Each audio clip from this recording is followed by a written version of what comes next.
प्रयागराज महाकुंभ में सीएम योगी और योग गुरु रामदेव का दिखा अलग अंदाज। संगम घाट पर एक साथ नजर आए। प्रयाग महाकुंभ में गृह मंत्री अमित शाह ने स्नान किया। त्रिवेणी संगम घाट पर लगाई आस्था की डुबकी। शाह के साथ साधु संतों ने महाकुंभ में स्नान किया। बाबा रामदेव और अवधेशानंद गिरी महाराज भी रहे मौजूद। स्नान के दौरान अमित शाह ने सूर्य को दिया अर्घ्य। साधु संतों ने मंत्रोच्चार के साथ शाह की पूजा भी करवाई।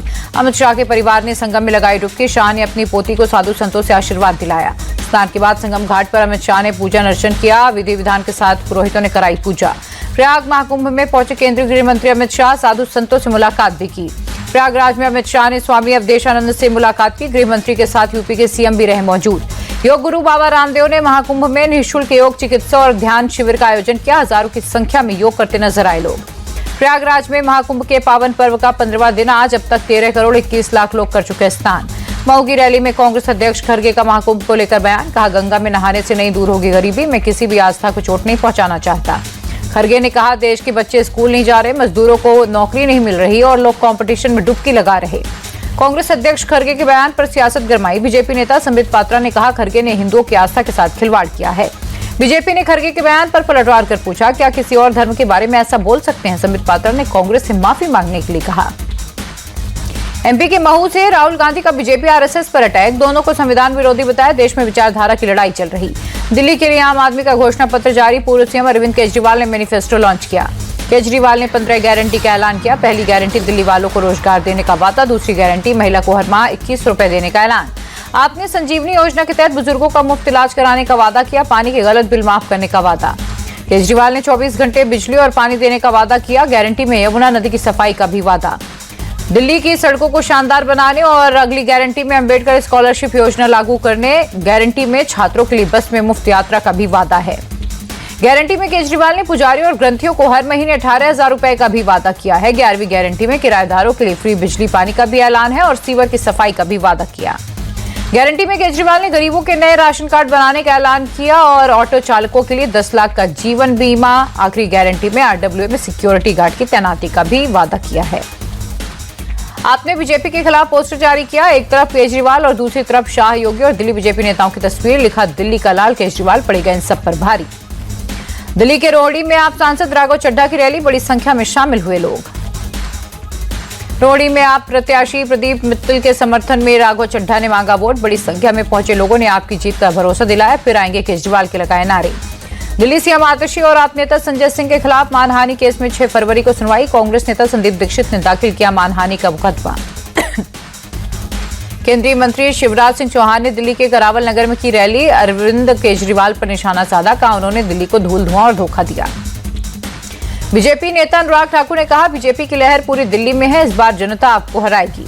दिल्ली के रिठाला विधानसभा क्षेत्र से कांग्रेस उम्मीदवार सुशांत मिश्रा ने कथित मारपीट की घटना पर कान शिकायत दर्ज करा दी है।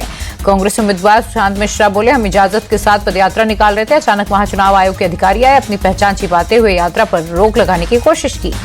दिल्ली के करावल नगर से बीजेपी उम्मीदवार कपिल मिश्रा का बयान। बोले, ये चुनाव परिवर्तन का है। दिल्ली में सत्ता विरोधी लहर चल रही।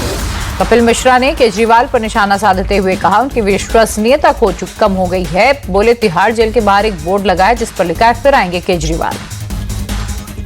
पूर्णिया से निर्दलीय सांसद पप्पू यादव ने पटपड़गंज विधानसभा सीट से कांग्रेस उम्मीदवार अनिल चौधरी के समर्थन में कहा, अनिल चौधरी घर घर के सेवक हैं। पप्पू यादव बोले, अनिल चौधरी ने कांग्रेस के विचार मजबूती से दिल्ली के लोगों तक पहुंचाए।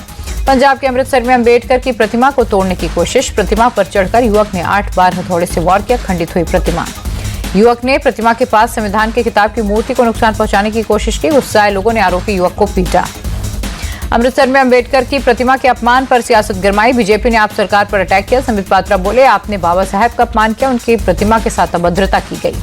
पात्रा बोले, अंबेडकर के अपमान पर केजरीवाल चुप क्यों है? उन्हें बाबा साहब से नफरत है। बीजेपी बोली, आपका असली चेहरा सामने आ गया। पंजाब में बाबा साहब का अपमान हुआ। केजरीवाल माफी मांगे।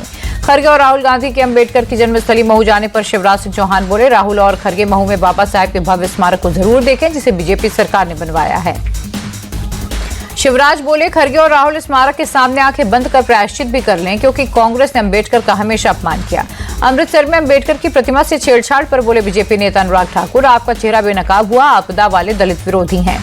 अमृतसर में अंबेडकर की प्रतिमा को खंडित करने के मामले पर कांग्रेस नेता संदीप दीक्षित बोले, पंजाब की सारी पुलिस दिल्ली में घूम रही है, स्वाभाविक है वहां सुरक्षा नहीं होगी। संदीप दीक्षित बोले, केजरीवाल को न बाबा साहब के प्रति सम्मान न जनता के लिए कोई संवेदनशीलता, वो सिर्फ वोट जीवी व्यक्ति हैं।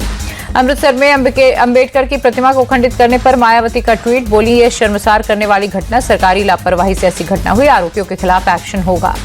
महाराष्ट्र के मंत्री उदय सावंत का दावा, शिवसेना उद्धव गुट के 10 से 12 विधायकों ने डिप्टी सीएम शिंदे से की थी मुलाकात। बीजेडी ने चुनाव से पहले राज्य स्तरीय सभी फ्रंटल संगठन भंग किए, नवीन पटनायक के आदेश पर लिया गया एक्शन। छत्तीसगढ़ नगरीय निकाय चुनाव के लिए बीजेपी की लिस्ट आई, सभी 10 महापौर सीटों के लिए उम्मीदवारों का ऐलान। एमएसपी को लेकर किसानों में आक्रोश, हरियाणा पंजाब समेत देशभर में कई जगहों पर मार्च निकाला। मार्च के दौरान सैकड़ों की संख्या में ट्रैक्टर लेकर निकले किसान, शंभू बॉर्डर पर किसानों की नारेबाजी। इंडोनेशियाई नौसेना प्रमुख एडमिरल मोहम्मद अली राष्ट्रीय युद्ध स्मारक पहुंचे, शहीद सैनिकों को दी श्रद्धांजलि। गांधीनगर में राष्ट्रीय रक्षा विश्वविद्यालय में ओलंपिक अनुसंधान सम्मेलन, केंद्रीय खेल मंत्री मनसुख मंडाविया सम्मेलन में रहे शामिल। उत्तराखंड यूसीसी लागू करने वाला पहला राज्य बना, मुख्यमंत्री धामी ने रिमोट दबाकर वेब पोर्टल को लॉन्च किया, बोले यूसीसी किसी धर्म या वर्ग के खिलाफ नहीं है। यूसीसी लागू होने पर पुष्कर धामी बोले, सभी धर्म की महिलाओं को समान अधिकार प्राप्त होंगे, पीएम मोदी और अमित शाह का आभार। उत्तराखंड सरकार के फैसले का रजा अकेडमी ने किया विरोध, उपाध्यक्ष मौलाना अमान बोले, यूसीसी लागू करना मुस्लिम पर्सनल लॉ में दखल है, इसके खिलाफ कानूनी लड़ाई लड़ेंगे। महाराष्ट्र में लागू होना चाहिए यूनिफॉर्म सिविल कोड, मंत्री गिरीश महाजन ने कहा, सीएम फडणवीस से इसे लागू करने की मांग करेंगे। वक्फ संशोधन विधेयक को जेपीसी की मंजूरी, समिति के अध्यक्ष जगदम्बिका पाल बोले, इसे बेहतरी और लोगों के फायदे के लिए ला रहे हैं। जेपीसी की सदस्य अपराजिता सारंगी का बयान, कहा विपक्ष ने आज भी हंगामा किया। सैफ अली खान के हमले के मामले में पश्चिम बंगाल तक पहुंची जांच, मुंबई पुलिस की टीम कोलकाता गई, हमलावर ने कोलकाता में फर्जी दस्तावेज बनवाए थे, यहीं से सिम भी लिया था। यूपी के बरेली में प्रशासन के आदेश का असर दिखा, गणेशपुर गांव में मजार पर अवैध निर्माण को लोगों ने खुद ही हटाना शुरू कर दिया। महाराष्ट्र के डिप्टी सीएम एकनाथ शिंदे ने घायल बाइकर की सहायता के लिए अपने काफिले को रोका, घायल युवक को अस्पताल भेजा। मिजोरम के राज्यपाल वीके सिंह का बयान, ड्रग तस्करी की समस्या से गंभीरता से निपट रही है सरकार। डिब्रूगढ़ को असम की दूसरी राजधानी के रूप में विकसित किया जाएगा, सीएम हिमंता बिस्वा शर्मा का ऐलान। जम्मू कश्मीर के एलजी मनोज सिन्हा बोले, प्रदेश में वैकल्पिक पर्यटन स्थल तैयार हो रहे हैं। एमपी के सीएम मोहन यादव बोले, सरकार और समाज के सहयोग से ही प्रदेश में शराबबंदी सफल हो सकती है। गोवा के सीएम प्रमोद सावंत बोले, हमारा प्रदेश 100% साक्षरता की ओर बढ़ रहा, 30 मई को गोवा दिवस पर 100% साक्षर राज्य घोषित करेंगे। जबलपुर के कठौंदा में पटाखा बाजार में भीषण आग लगी, हादसे में किसी तरह की जानहानि की खबर नहीं। आग की चपेट में आई 3 से 4 दुकानें, बड़े पैमाने पर नुकसान की आशंका जताई जा रही। दमकल की गाड़ियों ने पाया कड़ी मशक्कत के बाद काबू, आग लगने की वजहों की जांच जारी। शेयर बाजार बड़ी गिरावट के साथ बंद, सेंसेक्स 824 अंक और निफ्टी 263 अंक लुढ़का। मार्केट में गिरावट के चलते एक ही दिन में निवेशकों के 9 लाख रुपए डूबे, कमजोर ग्लोबल संकेत, एफआईआई की बिकवाली, बजट से पहले मुनाफा वसूली के चलते गिरा बाजार। अमेरिकी डॉलर के मुकाबले 11 पैसे गिरा भारतीय रुपया, $1 की कीमत 86 रुपए 33 पैसे हुई। बाजार में गिरावट के चलते सस्ता हुआ सोना, 100 रुपए की कमी के साथ 24 कैरेट सोने की कीमत 82,583 रुपए हुई। चांदी के भाव में 100 रुपए की मामूली गिरावट, 1 किलो चांदी की कीमत 1,05,500 रुपए हुई। इंटरनेशनल मार्केट में गिरावट के चलते ब्रेंट क्रूड ऑयल का भाव 77.75 डॉलर प्रति बैरल हुआ। दिल्ली में पेट्रोल डीजल की कीमत में फिलहाल कोई बदलाव नहीं। मार्केट में बड़ी गिरावट के बावजूद कई शेयर चमके, ब्रिटानिया, आईसीआईसीआई, महिंद्रा, एचयूएल और एसबीआई निफ्टी के टॉप गेनर्स रहे।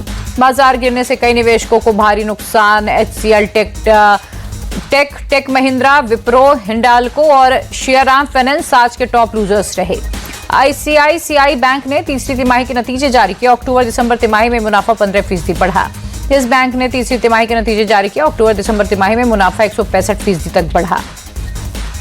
HSBC flash purchasing managers index का सर्वे जारी, सर्वे के मुताबिक जनवरी में भारत के प्राइवेट सेक्टर की रफ्तार सुस्त रहेगी। 2024 में भारत की गाड़ियों के निर्यात में सालाना आधार पर 19% की वृद्धि, साल का कुल निर्यात 50,98,000 यूनिट रहा। अमेरिकी बाजार में भारतीय उत्पादों की मजबूत मांग, निर्यात 5.57% बढ़कर $5.993 अरब पहुंचा। लावा ने लॉन्च किया नया बजट में स्मार्टफोन, 5000 mAh की बैटरी के साथ 13 मेगापिक्सल कैमरा से लैस होगा। लावा युवा स्मार्ट कंपनी ने फोन की शुरुआती कीमत 6,000 रुपए रखी। अंडर 19 T20 वर्ल्ड कप के सेमीफाइनल में पहुंचा भारत, सुपर 6 मुकाबले में बांग्लादेश को 8 विकेट से मात दी। बांग्लादेश ने 65 रनों का दिया लक्ष्य, भारत की टीम ने 2 विकेट खोकर हासिल की जीत। भारत की तरफ से बैशलो शर्मा ने 3 विकेट झटके, शबनम ज्योतिषा और गोंगदी त्रिशा को 1-1 विकेट मिला। भारत की तरफ से त्रिशा ने 40 रनों की पारी खेली, सानिका ने नाबाद 11 रन की पारी खेली। भारतीय गेंदबाज वैष्णवी शर्मा को मिला प्लेयर ऑफ द मैच का अवार्ड। वैष्णवी ने 15 रन देकर 3 खिलाड़ियों को भेजा पवेलियन।